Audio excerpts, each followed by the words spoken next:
Բարև ձեզ, մեր պայքարն է եւ շարունակում ենք մեր զրույցների շարքը։ Հիշեցնեմ, որ այս մի քանի վերջին հաղորդումը մենք խոսում ենք այն շրջանի մասին, երբ որ արդեն 2020 թվականի պատերազմը սկսվել է, մենք հիմա մոտավորապես հոկտեմբերի սկզբին ենք հասել։ Ի սկզբանե պայմանավորվել էինք, որ խոսելու ենք հիմնականում հայկական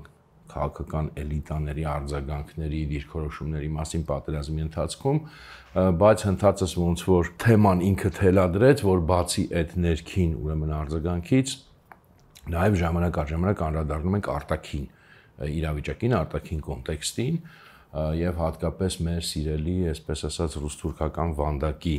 իմաստով, որովհետև ամեն դեպքում, երբ որ հետադարձ նայում ենք, վերհիշում ենք ավելի մանրամասն, ավելի դետալներով sense նայում ենք փաստերը, ել ավելի լավ է այս պատկերը ընդգծվում, դրամաբանությունը է ամեն ինչի, այդում նաև ինձ համար անկեղծ ասած, որտեղ ես էլ ամեն ինչ չի որ մտքիս մեջ բնականաբար պահում եմ եւ այսօր հիմնականում հենց այդ արտաքին կոնտեքստի վրա ենք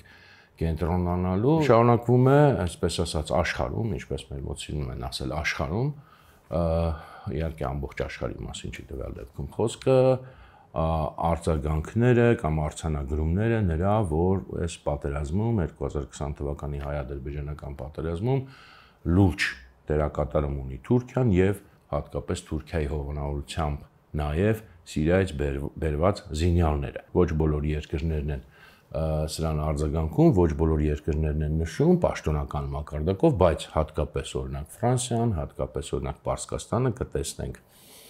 որ սրան արձագանքում են, մի քիչ ավելի զուսպ Ամերիկայի Միացյալ Նահանգները պաշտոնական մակարդակում, լրատվամիջոցների մակարդակում գրեթե բոլորը, այսպես թե այնպես,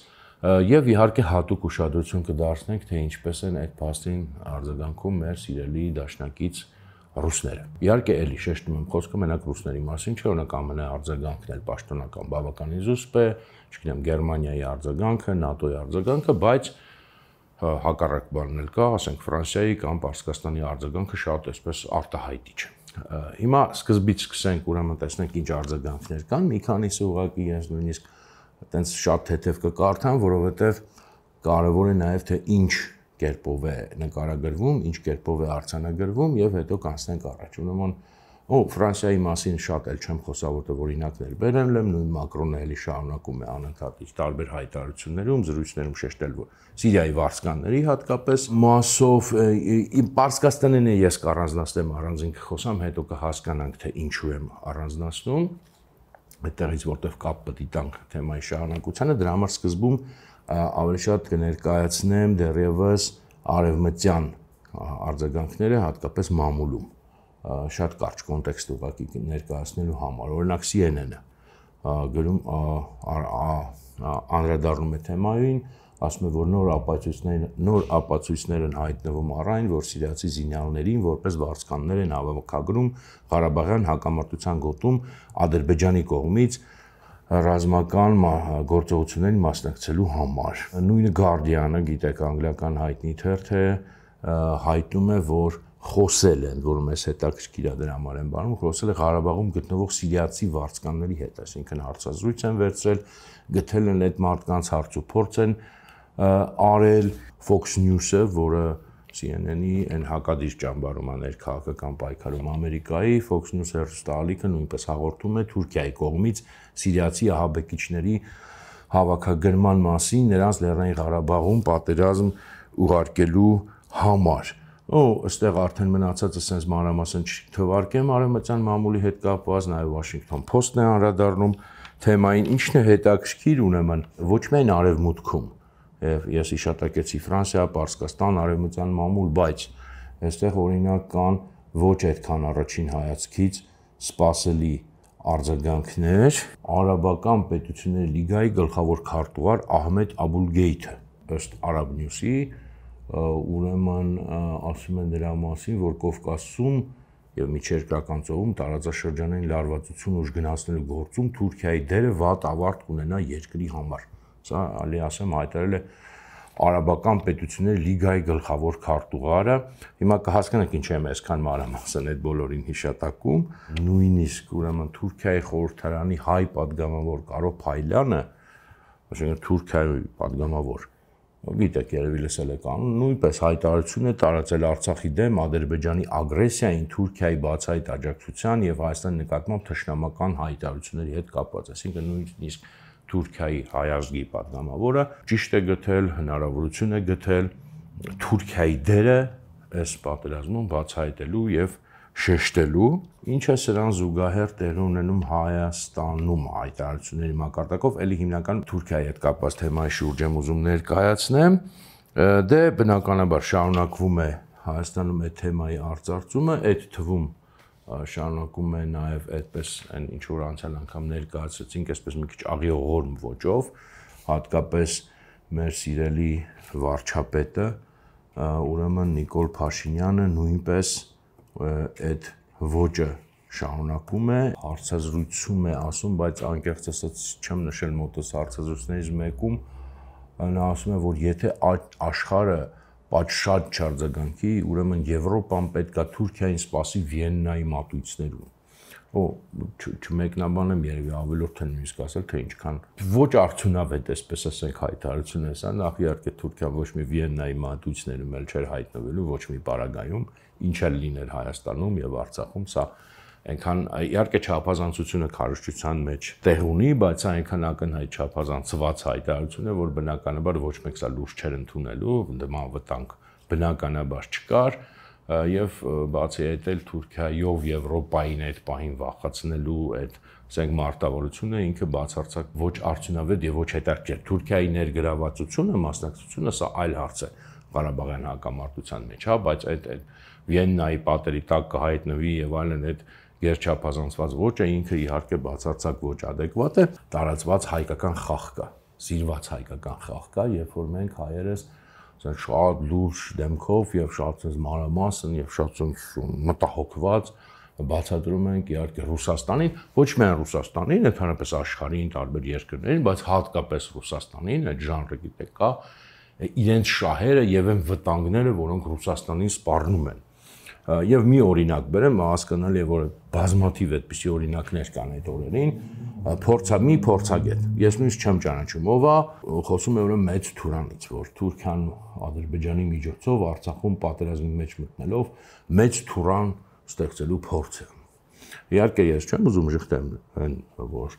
պանթուրքիստական ծրագիրը իրականում կա եւ Թուրքիան էլ այսօր փորձում է իր ձևերով այդ թուրքական պետությունների միություն եւ այլն, բայց իհարկե խոսել մեծ Թուրանի մասին այս պատերազմի կոնտեքստում նշանակում բացարձակ այս պատերազմի իմաստը չհասկանաց, սա մեծ Թուրանի համար պատերազմ չէր, կարող է լինել մեծ Թուրանի համար պատերազմ, բայց սա հաստատ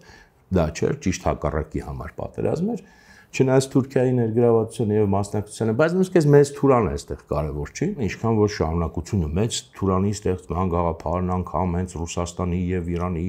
ազգային անվտանգության լրջագույն մարտահրավերներն են, ու հետո պատմում է դե Թուրքիան Սիրիայում եւ այլն հիմա էլ Ադրբեջան է ուղարկել զինյալների, այս զինյալների թիվը կարող է հասնել հազարների, որոնք հենց Ադրբեջանից կանցնեն Ռուսաստանի անկայուն հարավային թուրքական ինքնավար հանրապետություններ եւ Իրանի թուրքախոս ատրպատական ապակայունացնելով թռդն թե Իրանը, այսինքն Հայաստանի Հանրապետության եւ Արցախի հաղթանակը օդ ու ջրի պես պետք են ՌԴ-ին եւ Իրանին իրենց իսկ երկրների կայունության եւ ավանդական տեսանկյունից։ Մի կողմ դեռ թողնենք Իրանի մասին խոսանք դեռ, բայց Ռուսաստանին բացատրելը նախ ինչն է Ռուսաստանի համար վտանգ եւ մարտահրավեր, հետո բացատրելը, որ գիտեք, ինչ Սիրիայի զինյալներին, որոնք Թուրքիան բերել է այստեղ, նրանք կարող են անցնել ձեր մոտ, ենթադրել, որ ռուսները տեղյակ չեն նրա մասին, որ այդ զինյալները այդտեղ կան, որ ռուսները տեղյակ չեն, որ Թուրքիայի այդտեղ մասնակցությունից, տեղյակ չեն կարող ճիշտ գնահատել ի տարբերություն հայ ազգի, որ այդքան մեծ ի տարբերություն Ռուսաստանի, այդքան մեծ քաղաքական հաջողությունների է, չէ՞ հասել։ Ռուսաստանը մի հատ փուճուրիկ տենց երկիր է, իսկ Հայաստանը մեծ կայսրություն է, պետք է բացատրի ռուսներին ինչպես վարել միջազգային քաղաքականություն եւ ինչն է վտանգ, շատ բնական է, ուրեմն բացատրել, որ ռուսներին թե այս ինչ հայել, ինչ մարտահրավեր է իրենց։ Համար շատ տիպիկ, գիտեք, բնական հայկական ոճ է եւ ես չգիտեմ, այս մարդիկ Մեզ դա ասելով ինչ են ընդհանրապես, ինչ են պատկերացնում, բայց գիտեք, որ այս ոճը ինչքան մեր մոտ տարածված է եւ այդ օրերին բնականաբար ծաղկում է այս ժանրը, եւ հետո մենք տեսնենք, թե ինչպես է իրականում արձագանքում ուրեմն Ռուսաստանը, որին այդքան մեծ վտանգ է սպառնում, բայց որից ինքը բացարձակապես փաստորեն այս մարդկանց մտածողության համաձայն տեղյակ չի։ Իհարկե նամակներ ռուսաց ցարին ժանրը նույնպես ծաղկում է այդ օրերին, մի շատ հայտնի հայ մեծահարուստ ռուսահայ նույնպես նամակ է գրում Վլադիմիր Պուտինին։ Հիմա էլի անունը չեմ ուզում տալ, որտեվ չգիտեմ, այդ մարդու անունը հիմա երևի թե այդքան էլ մարդկայնորեն ճիշտ չի լինի տալ այս կոնտեքստում, բայց նամակ է գրում ուրեմն Վլադիմիր Պուտինին, դիմում է երկար ու բարակելի պատմում է ուրեմն հայ ժողովրդի կարևորության մասին Ռուսաստանի համար եւ այդ Ղարաբաղյան պատերազմի դրա հետ կապված վտանգների մասին եւ բնականաբար դա կոչ է անում Ռուսաստանին միջամտել։ Սա պատերազմ չէ Հայաստանի եւ Ադրբեջանի միջև, սա շատ ավելի լուրջ է, կարծես ինքն իրանով Հայաստանի եւ Ադրբեջանի միջև պատերազմը այդքան լուրջ բան չի, եւ եթե պատահի, որ այս աղետ դժբախտությամբ ավարտվի, հետաքրքիր է, որ թե աղետ բառը օգտագործում են, ապա հավատացեք, որ Ռուսաստանի համար դա կլինի անբուժելի վերք։ Ղարաբաղի տեղական հակամարտությունը աշխարհաքաղաքական դանդաղ ազդեցության ռումբ է, որը պայթելու է, ցավոք այն պայթելու է նախ եւ առաջ Ռուսաստանում։ Էլի այս փորձը ռուսներին բացատրել ռուսական պետությանը, Ռուսաստանի նախագահին, հասկանում եք, բացատրել, թե ինչ վտանգներ են սպառնում իրեն Ռուսաստանին, որը ինքը ենթադրաբար չի հասկանում կամ չի տեսնում, եւ իմաստը նա է, որ խնդրում է միջամտել։ Իհարկե, այստեղ կարծում եմ որոշակի այլ ենթատեքստ, բացի այսպես ասած, չգիտեմ, ճակերտներում դնեմ միամիտը, թե իրոք միամիտ էս բանի մեջ կա նաեւ ուրիշ ենթատեքստ, որ Վլադիմիր Պուտինի միջամտության ենթատեքստը, Ռուսաստանի նախագահի միջամտության ենթատեքստը, գիտենք, որ ի սկզբանե դա այս պատերազմի պլանի մեջ, այսպես ասած, նախատեսված էր, գրված էր, որ պատերազմը պետք է դադարեցվի այնց հետո, որ այդ դիմումը ուրեմն լինի, պաշտոնական դիմումը, եւ այստեղ կարելի է ենթադրել, որ մի քիչ դիմումը սպասվածից ուշանում է, եւ միգուցե նաեւ այս ինչ որտեղ ճակերտավոր միամտությունը, որտեղ իմաստը այն է, որ այսպես ասած ակնարկում է, թե ժամանակն է արդեն դիմելու, արդեն հոկտեմբերի ուրեմն սկիզբն է, իսկ այդ դիմումը չկա։ Բայց ամեն դեպքում այս ժանրը շարունակում է եւ ծաղկում է ապրում Ռուսաստանում Հայաստանի դեսպանատունը։ Մի հատ հայտարարություն է տարածվում, էլի հոկտեմբերի առաջին օրերն են։ Էլ եմ ասում, մի քիչ թեմայից դուրս է, բայց ամեն դեպքում չգիտեմ, ինձ թվում է արժի մի հատ վեր հիշել սա, որ ասում են, որ դեսպանատունը վերջին մի քանի ժամվա ընթացքում տեղեկություն է ստացել այն մասին, որ հայերը մտադիր են Արցախում իրավիճակի հետ կապված իրենց բողոք հայտնելու նպատակով տարբեր ակցիաներ անցկացնել։ Այս մասին ասում է ՌԴ-ում դեսպանատան պաշտոնական կայքում համոզիչ կերպով խնդրում ենք, այսել այդ ոճական համոզիչ կերպով խնդրում ենք, սա հայերեն նախադասություն չի, убедительно просим, ինչ անշկում համոզիչ կերպով խնդրել։ Եվ կոչ ենք անում չկազմակերպել եւ չմասնակցել որևէ ակցիայի, պահպանել ուրեմն ՌԴ օրենքները, չտրվել սադրանքների եւ այլն, հետաքրքիր է, իսկ ինչի պետք է ուրեմն ամբողջ աշխարհում դուք հիշում եք այդ ժամանակ հայերը ինչ որ ակցիաներ էին անում, ես չեմ ասում այդ ակցիաները շատ արդյունավետ էին, օրինակ իհարկե շատ ավելի լավ կլներ ակցիաների փոխարեն մի քիչ ավել կամավոր գար այստեղ պատերազմի, բայց ամեն բզմարտիկ այդ էին անում եւ ամբողջ աշխարհում անում են եւ դա նորմալ է, բայց իհարկե միայն Հայաստանի դաշնակից երկրում, չգիտես ինչի,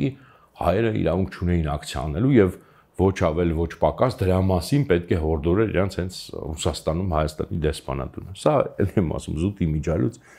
բայց ընդհանուր այս կոնտեքստի համար շատ կարևոր է, էլի, որ հենց այդ երկրում հայերը չգիտես ինչի չպետք է այդ պահին ակցիա անեն, դա ինչ որ սադրանքների չտրվել, ինչ սադրանքներ, ինչի ուրիշ երկրներում կարող են այդ սադրանքների տրվել, մենակ Ռուսաստանում, որը մեր տենց սրբազան, չգիտեմ, սակրալ դաշնակիցն է, չենք կարող սադրանքների չպետք է տրվենք։ Այս ամեն ինչը ես պատմեցի, միգուցե նույնիսկ ձեզ ձանձրացրեցի, բայց որն է այսքանից հետո մեր ուրեմն սիրելի եւ շատ հարգելի Ռուսաստանի արձագանքը այս թեմային, որտեղ մենք տեսանք արևմտյան մամուլում, մասամբ նաեւ պաշտոնական խոսքում, իդեպ Ամերիկայի Միացյալ Նահանգներից մոռացա ներկայացնել, նաեւ պաշտոնական մակարդակում, սա կներեք ամեն դեպքում ասեմ, որ կա որոշակի զգուշ, բայց հայտարարություն ԱՄՆ պետքարտուղար Մարկ Պոմպեոն ասում է, պատասխանելով հարցին, ասում է, որ ԱՄՆ-ն չի ողջունում Ղարաբաղյան հակամարտության ինտերնացիոնալիզացումը եւ մենք կարծում ենք, որ երրորդ կողմերը պետք է հեռու մնան։ Այս բավականին իհարկե զգուշ հայտարարություն, հիմա կարող եք ասել, տեսեք, ամերիկացիներն էլ են զուսպ, բայց այստեղ հարցն է, որ Հայաստանում այդ օրերին այդպես չէր, որ ամերիկացիների հայտարարության վրա էր հույսը, այս ամբողջ ես նաև ինչի ես երկրորդ մասում ներկայացրեցի, այս ամբողջ նամակները ռուսաց ցարին ես բացատրելը, ռուսներն իրանց շահերը եւ այլն, ամբողջ այս բանը ուղղված էր Ռուսաստանին, որ Ռուսաստանը դա պետք է արձագանքի, բայց ինչ բան է, բա տեսեք Թուրքիան միջամտել է, սիրիացի զինյալները, ֆրանսիացիները խոսում են, Guardian-ը գրում է, CNN-ը խոսում է, չգիտեմ, Fox News-ը խոսում է, Արաբական լիգան խոսում է, Թուրքիայի հայ պատգամը, որը խոսում է եւ դատապարտում է, եւ իհարկե այս ամեն ինչից հետո սպասելի է, որ այդ խոսացողների առաջին շարքերում ամենասենց հուշկու, հզոր հարվածը պետք է գա ռուսական կողմից, ռուսական մամուլից եւ իհարկե առաջին հերթին ռուսական պաշտոնյաներից, որովհետեւ դա Ռուսաստանի շահերի դեմ է, Ռուսաստանից քանդվելու է այդ ամեն ինչի պատճառով, մեծ Թուրանն է գալիս, ուր է Ռուսաստանը։ Հիմա տեսնենք ուր է Ռուսաստանը։ Ճիշտ միանգամից ասենք, իհարկե Ռուսաստանը ի վերջո արձագանքելու է այս թեմային, ի վերջո լինելու են հայտարարություններ, բայց մի քիչ համբերությամբ զինվենք, տեսնենք թե մինչև այդ հայտարարությունները կամ հայտարարությունը միգուցե ինչ է լինում եւ հասկանանք թե այդ հայտարարությունն էլ որ լինելու է, երևի թե միակ քիչ թե շատ էսպես համապարփակ եւ համեմատաբար կոշտ արձագանքը պաշտոնական Ռուսաստանի այս թեմային, փորձենք հասկանանք իսկ ինչ կոնտեքստից է դա ծնվում։ Իսկ դրա համար սկզբից տեսնենք ինչ են ընդհանրապես ռուսները ինչպես են, որտեղ մենք խոսել ենք որ պատերազմի սկզբում գրեթե ոչ մի արձագանք չկա Ռուսաստանից այս թեմային, կամ կա բայց շատ քիչ եւ կա նրանից հետո երբ որ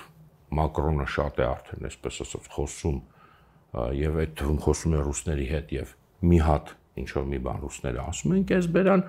բայց դրանից հետո նույնպես շարունակում է այս զսպվածությունը թե մամուլում թե պաշտոնական խոսքում։ Հիմա մի հատ ստուգենք, տեսնենք ինչ կա չկա էլի այստեղ։ Նախ այստեղ պաշտոնական հայտարարությունները տարբեր հանդիպումների մասին նույնպես կարեւոր են, հետո էլի կտեսնենք թե ինչ են կարեւոր, օրինակի համար մի պաշտոնական հաղորդագրություն նրա մասին, որ Հայաստանի նախագահ Արմեն Սարգսյանն, հիշում եք այն ժամանակ Արմեն Սարգսյանն էր նախագահ, հանդիպում է ունեցել Հայաստանում Ռուսաստանի Դաշնության դեսպան Սերգեյ Կոպիրկինի հետ, գիտեք, որ այս հանդիպումները Կոպիրկինի հետ տենց առանձին սերիա են մեր սերիալում, առանձին սյուժետային գիծ է։ Հիմա հանդիպում է ունեցել եւ այս պաշտոնական հաղորդագրությունը, դե ուրեմն ինչ են այնտեղ ասում, որ անդրադարձ է եղել տարածաշրջանում տիրող իրավիճակին, զրուցակիցները մտահոգություն են հայտնել Հայաստանի սահմանին, Ղարաբաղյան հակամարտության գոտում լարված իրավիճակի, ընդգծել անհապաղ հանգուցալուծում, մի խոսքով էս բոլոր տենց այդ դեպքերում պարտադիր ֆրազները, բայց ինչը չկա այս հաղորդագրության մեջ, ոչ մի բան չկա Թուրքիայի միջամտության մասին, ոչ մի բան չկա Սիրիայի զինյալների մասին, ընդհանրապես նույնիսկ չկա երրորդ կողմերի թեկուզ աբստրակտ հիշատակված միջամտության մասին։ Հիմա կասեք, բայց այդ հաղորդագրության մեջ ինչի նման բան պետք է լինի։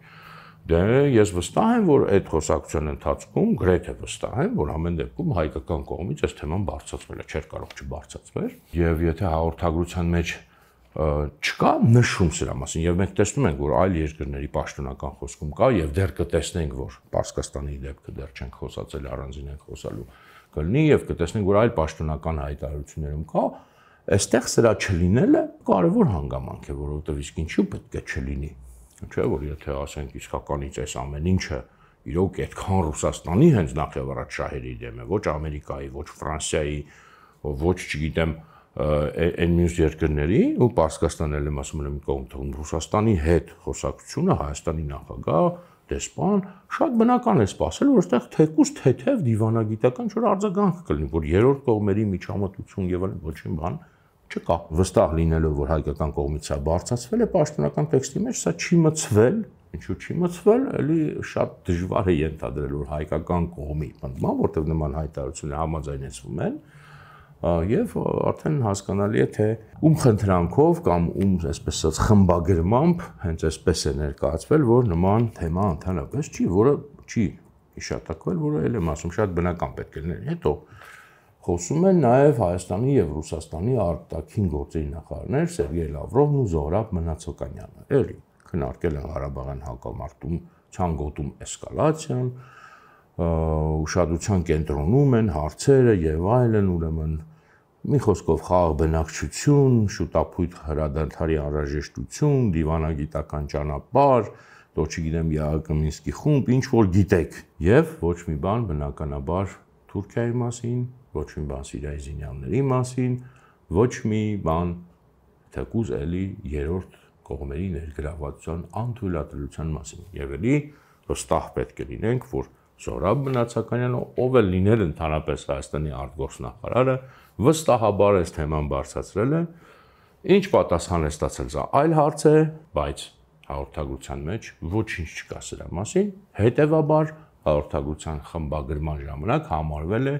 ոչ ճիշտ այս թեմային անդրադառնալը։ Իսկ ինչու պետք է դա ոչ ճիշտ լինի, եթե սա իսկականից այդքան օրինակ մտահոգում է Հայաստանին, եթե նույնքան մտահոգում է Ռուսաստանին, եթե այդ վտանգը իրոք կա, եթե այդ մեծ թուրանն է Ռուսաստանի շահերը, մարտահրավերները, Սիրիայի զինյալները,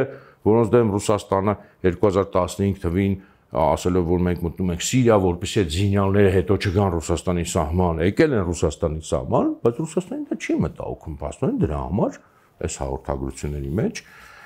պաշտոնական ոչ մի բան չկա։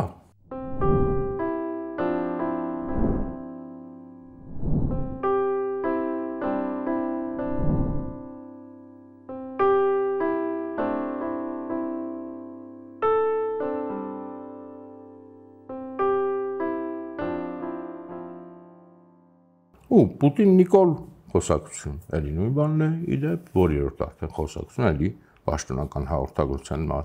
մեջ էլ չասեմ, որ այս թեման չկա։ Լավրովը խոսում է նաև Բայրամովի հետ, թվում է, թե լավ առիթ է Բայրամովին, Ադրբեջանի արտգործնախարարին, հայտնել մտահոգությունը ի վերջո, որ սա ինչ բան է, Բայրամով ջան, հասկացանք հայերի դեմ կռվում եք, բայց ինչու եք Թուրքիային բերել տարածաշրջան, մտահոգվում է Ռուսաստանը, Լավրով մտահոգվում է, կամ առավել եւս ինչ Սիրիայի զինյալներ, դուք հասկանում եք ինչ եք անում Ռուսաստանի սահմանին բերում եք Սիրիայի զինյալներ, չկա ոչ մի մտահոգություն, պաշտոնական հաղորդագրությունները համենայն դեպս լռում են դրա մասին, իսկ եթե լռում են, նշանակում է ճիշտ չեն համարել կամ այդ մտահոգությունը այդքան կարևոր չեն համարել, որպեսզի դրա մասին մեզ պատմեն։ Դրա փոխարեն իհարկե մեզ պատմում են դրա մասին, օրինակ Պեսկովը հերթական անգամ պատմում է, թե Ռուսաստանը ինչ ակտիվ կապի մեջ է Ադրբեջանի հետ, ինչը բնական նաև Թուրքիայի հետ, այդ Ղարաբաղյան թեմայով, Լավրովն է խոսում է, ասում է, ուրեմն Պեսկովը դեֆիցիտ չկա շփումների, ասում է, որ Լավրովը մշտական շփման մեջ է թե Ադրբեջանի, թե Թուրքիայի իր գործընկերների հետ Ղարաբաղյան հակամարտության թեմայով ռուս-թուրքական եւ ռուս-ադրբեջանական,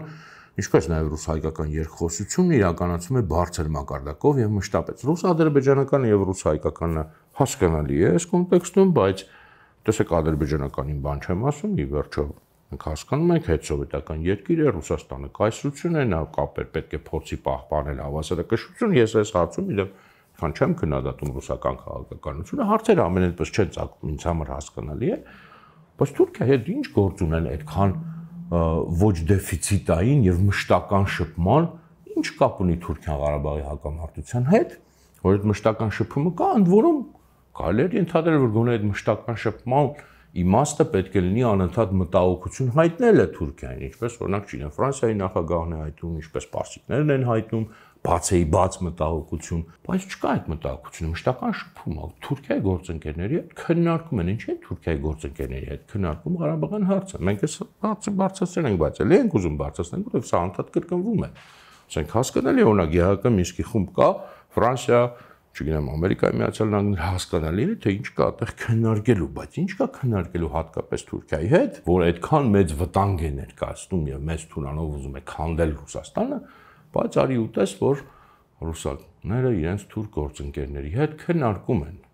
մշտական շփման մեջ են, ընդ որում սա հիշատակում է Ադրբեջանի եւ Հայաստանի հետ մեկտեղ, այսինքն ոնց որ Հայաստանի հետ են, ոնց որ Ադրբեջանի հետ են քննարկում նույնպես եւ Թուրքիայի հետ են քննարկում, այսը մեզ պատմում այդ օրերի ռուսական պաշտոնական տեղեկատվությունը։ Հիմա մի պահ գնանք հիմա դեպի Պարսկաստան եւ հետո նորից վերադառնանք մեր սիրելի դաշնակից ռուսներին։ Պարսկաստանը շատ ակտիվ արձագանքում է, երևի այսպես ակտիվը, նույնիսկ Մակրոնի հետ համեմատած, Ֆրանսիայի հետ համեմատած, այս թեմային կապված Սիրիայի զինյալների հետ, կապված Թուրքիայի միջամտության հետ։ Ալի Ակբար Վելայեթին, ինքը իսլամական հեղափոխության առաջնորդի, այսինքն Խամենեի միջազգային հարցերով գլխավոր խորհրդականն է, բայց հիշողները կհիշեն, որ Ալի Ակբար Վելայեթին ժամանակին նաև Պարսկաստանի արտգործնախարարն էր, այսինքն պատական մարշի պարսկական ուրեմն էլիտայում, եւ ինչ է ինքը ասում պատերազմն Ադրբեջանի Հանրապետության եւ Հայաստանի Իրանի հարևան երկու երկրների միջև եւ որոշ իրադարձությունների ի հայտ գալը, այդ թվում սիոնիստական ռեժիմի Թուրքիայի բացահայտ ասում է, չի ասում երրորդ կողմերի, չգիտեմ ինչ որ ես իմում, Թուրքիայի եւ իրենց լեզվով թարֆիր ահաբեկիչների, այսինքն այս սիրիական զինյալների ներգրավվածությունն այս պատերազմում մտահոգիչ են եւ հնարավորինս շուտ պետք է դադարեցվեն։ Այս մասին հայտարարել է ուրեմն Ալի Ակբար Վելայեթին, փոխանցում է Մեհրը։ Մեհրը պարսկական լրատվական գործակալությունն է, երևի լսել եք, եւ այն ժամանակվա Պարսկաստանի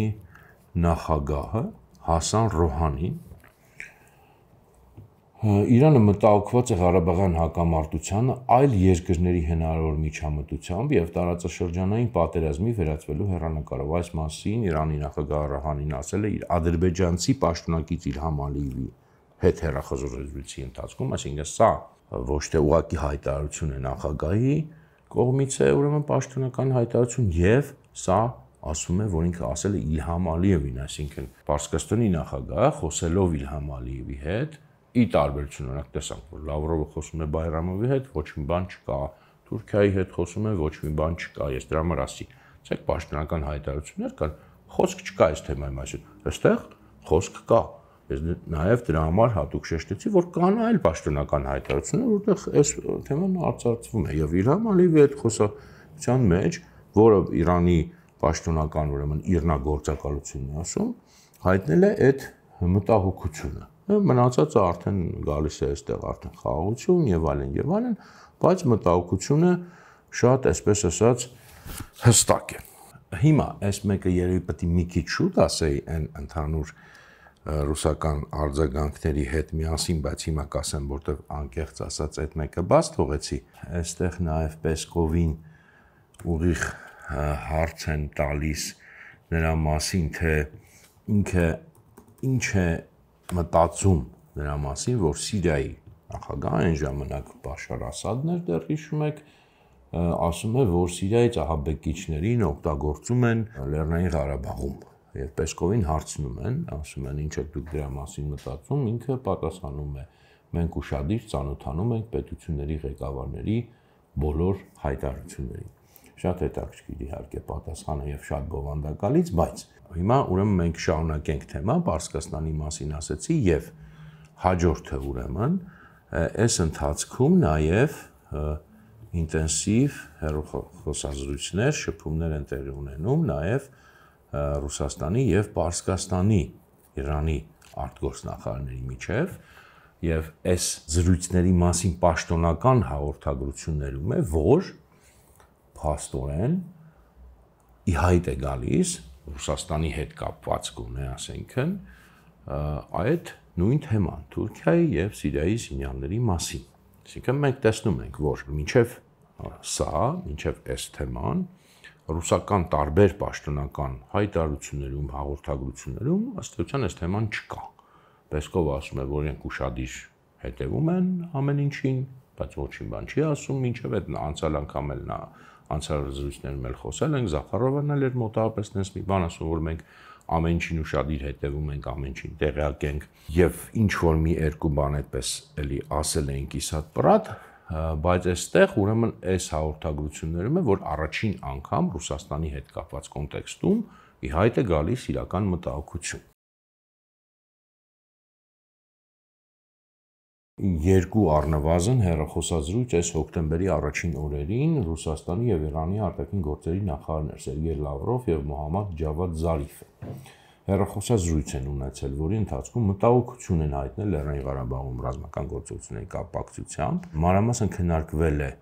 հակամարտության գոտում տիրող իրավիճակը կողմերը մտահոգություն են հայտնել շարունակվող ռազմական գործողությունների, ինչպես նաև ռազմական գործողություններին Սիրիայից եւ Լիբիայից անօրինական զինված խմբավորումների զինյալների մասնակցության կապակցությամբ ասվում է Ռուսաստանի Դաշնության արտգործնախարարության տարածված հաղորդագրության մեջ, այսինքն սա ռուսական պաշտոնական հաղորդագրություն է, բայց առաջինն է, որտեղ մտահոգություն է հայտնում Թուրքիան մասին բան չեն ասում, բայց այդ Սիրիայի զինյալներն են ուրեմն հիշատակվում, բայց ինչն է այստեղ ստացվում, որ սա Պարսկաստանի հետ խոսակցությունն է եւ սա Հայաստանի հետ խոսակցությունը չէ, որտեղ պաշտոնական հաղորդագրության մեջ ինչպես տեսնում ենք ոչինչ բան չկա, չնայած հաստատ հայերը այդ թեման բարձրացրել են, սա Ադրբեջանի հետ խոսակցությունը չի, որտեղ հաղորդագրության մեջ ոչինչ բան չկա, բայց երբ որ նույն Պարսկաստանի նախագահն է խոսում Ալիևի հետ, անմիջապես այս թեման կա, երբ որ Պարսկաստանի արտգործնախարարը խոսում է Լավրովի հետ, այս թեման կա, այսինքն պարզ է ով է այս թեմայի նախաձեռնողը եւ այս թեմայի հրապարակային արձանագրման նախաձեռնողը այս կոնտեքստում, այսինքն այստեղ արդեն մենք ակնհայտ տեսնում ենք, որ ոչ թե Ռուսաստանը իր կամքով է բարձրացնում է թեման, ինչպես որ հայկական, այսպես ասած, ավանդական մտածողությունը սպասում է մեծ թուրան Ռուսաստանը գալիս է, փլուզում է, այլ պարզապես այլ տարբերակ չեն ունեցել։ Այն ժամանակ մենք տեսանք, որ մի անգամ Մակրոնի ակտիվացումից հետո ինչ որ բան հայտարարեցին, եւ այս անգամ ակնհայտորեն տեսնում ենք, որ թեման հայտնվում է փաստորեն պարսիկների նախաձեռնությամբ եւ պարսիկների շեշտմամբ եւ պարզապես այս թեմայից խուսափելու հնարավորություն չունեն։ Երկրորդ անգամ են խոսում, էլի նույն Սերգեյ Լավրովն ու Մոհամմադ Ջավադ Զարիֆը այս օրերի տարբերությամբ, էլի քննարկել են ռազմական գործողությունների էսկալացիան, ընդգծվել է Սիրիայից եւ Լիբիայից անօրինական զինված խմբավորումների արմատական գրոհայինների ներգրավման վտանգ, այսինքն տեսեք ինչ ձևակերպումներ են այստեղ տրվում, ոչ թե ինչ որ ուղակի, այլ ձևակերպումներ են տրվում։ Էլի Թուրքիա անունը չի հիշատակվում, ի տարբերություն բուն պարսկական հայտարարությունների, որտեղ եւ Թուրքիայի անունն է տրվում, եւ ուրեմն այդ նույնիսկ սիոնիստական ռեժիմը եւ այլն, բայց այստեղ համենայն դեպս Սիրիայից եւ Լիբիայից անօրինական զինված խմբավորումների մասին է խոսվում, եւ հետո ասում են զինադադար, իդեպ զինադադար առանձնախապայմանների, էս էլ է հետաքրքիր։ Սա էլ ուրեմն երկրորդ պաշտոնական հաղորդագրությունն է այս խոսակցության մասին եւ ելի տեսնում ենք, որ թեման արծարծվում է փաստացի մենք համոզվում ենք, որ Պարսկաստանի պնդմամբ նախաձեռնությամբ եւ ի տարբերություն Հայաստանի ռուսները չեն կարող այսպես ասած այնպես խմբագրեն, այնպես ներկայացնել այս խոսակցությունը, որ այդ թեմայից խուսափեն, այստեղ ուզած-չուզած այդ թեման բացայտ արձանագրվում է, ով կարծում եմ իհարկե սա այն չէր, ինչ որ սպասում էին մեծ թուրանի վտանգի մասին պատմողները Հայաստանում կամ նրա մասին, թե ինչ վտանգ են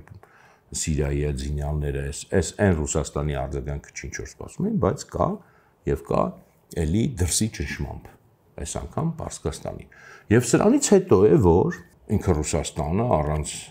ուրեմն արտաքին կոնտեքստի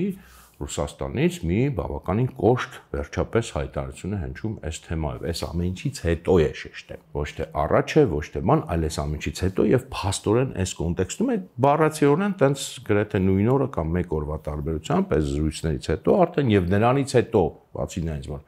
պարսիկները ռուսների հետ են խոսում, որ պարսիկները իրենք են բարձրացնում այդ թեման, մի հատ էլ Ալիևի հետ զրույցում են բարձրացնում, Լավրովի հետ զրույցներում են բարձրացնում, այսքանից հետո նոր միայն Ռուսաստանից հնչում է վերջապես, ոչ թե մենք հետևում ենք ամեն ինչին, այլ բավականին հստակ, բավականին կոշտ մի հայտարարություն, որը երևի թե հիշում եք, ես ինքս այս հայտարարությունը մի քանի անգամ տարբեր ֆորմատներում հիշատակել եմ Ռուսաստանի ուրեմն այդ արտաքին հետախուզության պետ Սերգեյ Նարիշկինը մի մեծ, այսպես ասած, անդրադարձյալում թեմային եւ խոսում է Մերձավոր Արևելքի ահաբեկչական կազմակերպությունների, զինյալներն են տեղափոխվում Ղարաբաղյան հակամարտության գոտի, իրավիճակի ներկայացումը անհանգստություն է առաջացնում, նաև արտաքին գործոնների հիմնովին նոր ազդեցությամբ, ավելին Ադրբեջանի կողմում, ավելին ես եմ ասում, բայց մնացածը մեջբերում եմ, Ադրբեջանի կողմում այդքան բացահայտ եւ միանշանակ կերպով հանդես եկել Թուրքիան, սա առաջին ընդհանրապես դեպքն է, այսպես որ հստակ ռուսները Թուրքիայի թեման են բարձրացնում պաշտոնական մակարդակով, Բացի այդ Ղարաբաղում սրվող զինված դիմակայությունը մագնիսի պես ձգում է զինյալներին տարբեր միջազգային աբեկչական կառույցների։ Թուրքիային հիշատակել է, բայց սրանց էլ իբր մագնիսի պես է ձգում, մագնիսի պես չի ձգում, այս նույն Թուրքիան է բերում եւ նույն Թուրքիան էլ տանելու է հետո։ Ժամանակին ես հրապարակայնորեն նաեւ այս հայտարարությունը հիշատակելով մի քանի անգամ մեկնաբանել եմ այնպես եւ այդպես էի ես մտածում, իմ հիշելով, հետո կստուգենք, բայց իմ հիշելով միակ այսպես լուրջ եւ համապարփակ անդրադարձներ Ռուսաստանի կողմից այս թեմային պաշտոնական ու համենայն դեպս Նարիշկինի կողմից ոչ ուրիշին, որը բավական բավական չէ բարձրաստիճան պաշտոնյա է, բայց արտգործնախարար չի, նախագահ չի, եւ ես այն ժամանակ մտածում եի եւ ասում էի նաեւ, որ սա ապահովագրում է Ռուսաստանի կողմից եղել, որ համենայն դեպս եթե Թուրքիան խախտի պայմանները, որ իրենք նախապես պայմանավորվել են, օրինակ կամ Ադրբեջանը, օրինակ այդ նույն սիրիացիներին անմիջապես պատերազմից հետո դուրս չհանի Արցախի տարածքից, Ադրբեջանի տարածքից, ապա ռուսները այս ապահովագրումը ունեն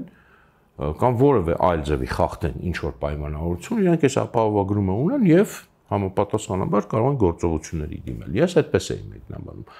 Համենայն դեպս այս մեկնաբանությունը ես չեմ այսպես ասած չեղարկում, կարծում եմ որ սա էլ կա, բայց հիմա ավելի ուշադիր նայելով ես հասկանում եմ, որ նաև այս կոնտեքստն է կարևոր, որ այնքան ուժեղ է արտաքին ճնշումը, հարցի արտաքին բարձրացումը, տվյալ դեպքում Պարսկաստանի կողմից, մինչև այդ Ֆրանսիայի կողմից, որ Ռուսաստանը պարզապես չի կարող խուսափել ընդհանրապես այդ թեմայից, որտեղ մինչև այդ խնամքով խուսափում են, տեսանք բոլոր ձևերով, բոլոր հնարավոր տարբերակներով, բայց այստեղ էլ հնարավոր չի եւ բացի այդ պաշտոնական հաղորդագրություններից, որոնք վերաբերում են պարսիկների այդ խոսակցության, իրենք արդեն այսպես ասած ինքնուրույն սեփական նախաձեռնությամբ եւ բավականին քիչ թե շատ հստակ մի հատ տեքստ են տալիս կոնե այս թեմայի մասին։ Իհարկե սա էլ բացարձակ այն չէ, ինչ որ իրականում Ռուսաստանից սպասել էր, այսինքն սպասել էր որն է, եթե իսկապես այդ ամենը տեղի ունենա Ռուսաստանի կամքին դեմ եւ Ռուսաստանը տեղակ չներ նախապես ոչ թե ընթացքում, այլ նախապես եւ թույլտվությունը տված չներ, բնականաբար այսպիսի հայտարարություններով չէին իրենք սահմանափակվի են էլ պատերազմից այսքան ժամանակ անց են նրանից հետո որ այդքան պետություն արդեն հայտարարել է եւ այդքան լրատվամիջոց եւ այդքան ակնհայտ այդ թեմա, բնականաբար իրենք ոչ թե այդպես հայտարարություններ կանեին, այլ պարզապես վերջնագիր կդնեին, որ եթե դրանք տեղից դուրս չեն գալիս, մենք մտնում ենք, որովհետեւ սա այն պետությունը հիշեցնեմ, որ մտել է Սիրիա, Իրանից բավականին հեռու երկիր, հիմնավորելով, որ գիտեք ինչ, մենք մտնում ենք, որտեղ այնտեղ ահաբեկիչներ կան, եթե մենք նրանց դեմը չառնենք, նրանք կգան Ռուսաստան։ Իսկ այստեղ Ռուսաստանի սահմանակից երկրում այդ ահաբեկիչները մտնում են, եւ Ռուսաստանը հայտարարությունով է սահմանափակում։ Սա իհարկե ինչը սա իհարկե անլուրջ է, բայց համենայն դեպս մենք տեսնում ենք, որ նույնիսկ այս հայտարարությունը, այսպես ասած, ի վերջո իրավիճակի ձեռնով կորզվում է Ռուսաստանից։ Իհարկե ապահովագրման այդ վարկածը մնում է նույնպես ուժի մեջ, բայց նաև այս կոնտեքստում տեսնում ենք, որ ի վերջո ուղղակի sense այլ տարբերակ չկար, արդեն ամոթ էր կոպիտ ասած ոչ մի բան չասել եւ վերջապես ասում է։ Այս ամենը մենք հերթական անգամ ապացուցում է ցույց է տալիս ոչ թե նույնիսկ ապացուցում է, ես կարծում եմ հասկացող մարդկանց համար էլ ապացուցելու կարիք էլ չկա, գուցե նույնիսկ ինչ որտեղ օգնել են այդ թեմայից, բայց պատմության համար սա շատ կարևոր է եւ մեր հիշողության համար, որ մենք հիշենք այս ամենը, դետալները նաեւ օգնում են, որ մենք հիշենք, որ այստեղ իհարկե գործել է այդ ռուս-թուրքական նախնական պայմանավորվածությունը այս ամենի մասին եւ մենք հիմա տեսնում ենք թե ինչպիսի արձագանք է այլ երկրներից գալիս, որոնք ռեալ մտահոգված են այս թեմայով, նույն Պարսկաստանը, եւ ինչ արձագանք է տալիս Ռուսաստանից, որը թվում էր թե ըստ հայկական բոլոր պատկերացումների եւ ըստ նաեւ այն պաշտոնական հայկական դիսկուրսի, չէ, որ այդ ինչը որ մենք անցյալ անգամ էլ խոսացինք, այդ նույն Փաշինյանի ելույթները, ցեղասպանությունը, չգիտեմ, եւ այլն, սա ինչ կոնտեքստից էր, ինչ իմաստուն էր, սա կոչ էր Ռուսաստանին մեծ հաշվով, որ եկեք, տեսեք, այս ինչ է կատարվում, եւ այդ փորձագետների մակարդակով, բայց տեսնում ենք, որ լրիվ այլ բան է տեղի ունենում, քան կարելի էր պատկերացնել, եւ տեսնում ենք, որ իրականում ով ինչ հանգամանքներ եւ ինչ երկրներ եւ ինչ շփումներ են ստիպում ի վերջո այս հայտարարությունները որպեսզի տեղի ունենան։ Այսօր այսքանը կարծում եմ շարունակենք մյուս անգամ, շնորհակալություն ուշադրության համար։